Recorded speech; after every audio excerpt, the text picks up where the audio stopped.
Welcome back.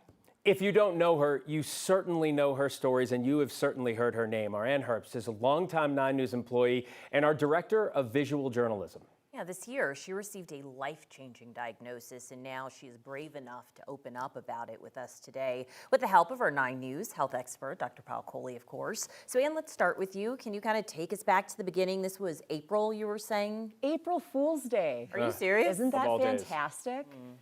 I had gotten some tests, gone in for something completely different. I had gone to my doctor, was having some heart palpitations. She sent me to a cardiologist. I got some kind of routine heart stuff. And 4 months later, they decided to give me my results after some kind of badgering for them. You said 4 months. 4 months. Okay. And they told me I had something called an ascending aortic aneurysm, which is about as fun as it sounds. I had no idea what that was. And have a general idea of what an aorta is. Dr. Kohli will describe that. But yeah, that's how it happened. And I'm a really active person, and it was just very strange to hear that there was something wrong with my cardiovascular system. Right, and so what exactly are they talking about? They're talking about a life-changing diagnosis. So your aorta is your biggest blood vessel, carries all the blood out of your body, and it basically comes out of the heart and then gives off the blood to your brain and then makes a U-turn, goes down and gives off the blood to your arms and legs. So an aneurysm is a stretching or kind of a ballooning out of the wall of the blood vessel. And we've heard of aneurysms in the brain. This is in the aorta. So imagine if it tears or ruptures, that is a catastrophic event. And to learn about it 4 months later just shocks my mind. Yeah, not great, because I lift things for a living. I'm a photographer. Yeah.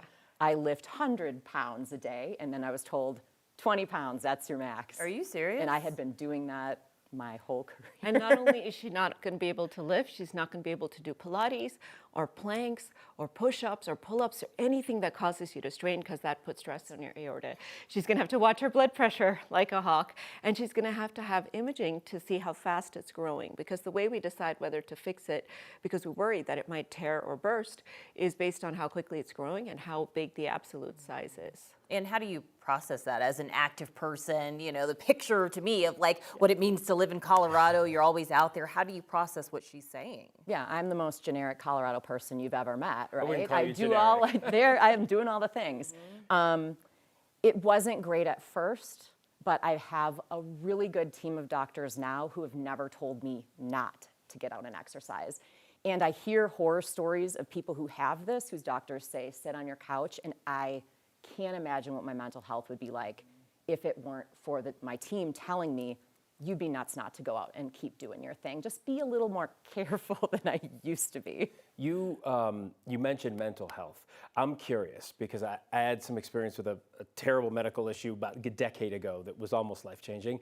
And it took me a while to wrap my head around it, and it sort of changed the way I lived. And I know a lot of people will say that, a new lease on life, things like that, but I'm wondering, for you specifically, did it change, outside of physically the way the doctors are telling you to live your life, did it change anything else for you? I've really been a person who lives with a lot of gratitude in general, and I'd like to say that this made me like a better person, but I'm not that kind of person. But I will say, I've said yes way more to different adventures. Yep.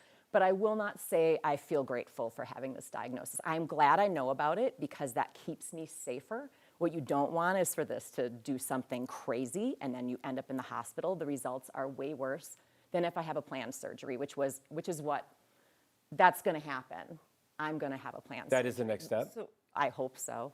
So Anne made a really good point there, which is most of the time this is silent because we don't have symptoms until something bad happens. It tears or it ruptures, and that's usually, like I said, catastrophic. So for her to now know she can actually feel empowered and make a plan.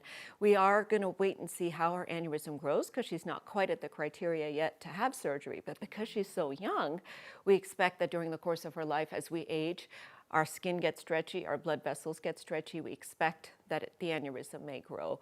So most likely, we've talked about it, she may have to get it replaced. But again, that's empowerment because we then get ahead of the problem rather than necessarily waiting for something to happen. So I want people to walk away from here thinking if they have a family history of aneurysm, such as Anne's family, or they have something called a bicuspid aortic valve, or if you're a smoker and over the age of 65 or you've ever smoked, you may need to get screened for an aneurysm, and that's usually a CT scan or an MRI, because it's better to know than to wait for it to rupture on you. Just quickly before we go, how is this disease, if it is, different in women than men? It is different because the aorta, the blood vessel, is very sensitive to estrogen. So we know that a woman who has an aneurysm going into pregnancy is more likely to rupture or tear it. We know that women tend to rupture at smaller sizes than men, and we know that women's aneurysms enlarge larger than men's for their body size.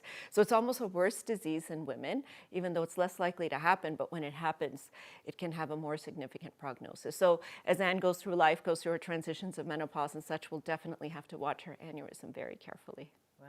Kudos to you for sharing. I'm sure you're opening up a lot of people's eyes to think that you didn't even know this was going on with you. You go in to be checked for something else. Now it's something you're living with, right? I mean, Yeah, good for I you. mean, this definitely, I didn't think I would share it at first, and then I realized this is something that people are finding more and more because there are more and more, there's people getting screened more often.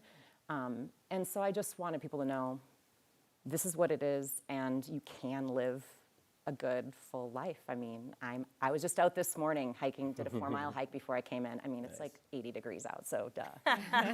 Well, You didn't have a choice. we're glad you're on top of it, you're getting the care that you're getting, because you're a huge integral part of this team and the stories that we tell, both visually and, as we tell them. So we're happy for that. Okay, thanks for having us.